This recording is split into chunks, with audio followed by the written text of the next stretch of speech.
Жұмыссыз қыз-келіншектер жаңа кәсіп түрін меңгере алады. Бұл жобаға нәзік жандылардан бөлек 18 бен 30 жас аралығындағы кез келген адам қатысуына болады. Өз ісін өрге домалатқысы келетіндер үшін биыл 2000 мен 4000 доллар арасында 30 грант бөлінді. Маркетинг, қаржылық сауаттылық, әлеуметтік желілер арқылы сауда жасау және психология негіздері оқытылады.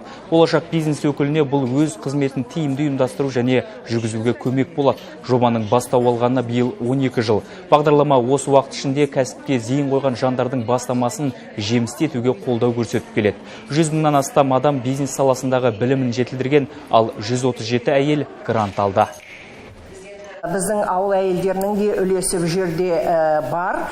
Себебі бүгінгі таңда осы грантты 137 әйел алып отырса, солардың өзі бүгінгі таңда 10 мыңға дейін жұмыс орнын құрып отыр.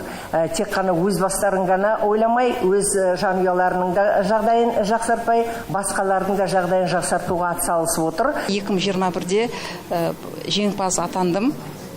Жалпы мен 51 жасында жұмыстан шығып, сол 51 жасында осы бизнес ашып, үлкен қолдау алдым, білім алдым.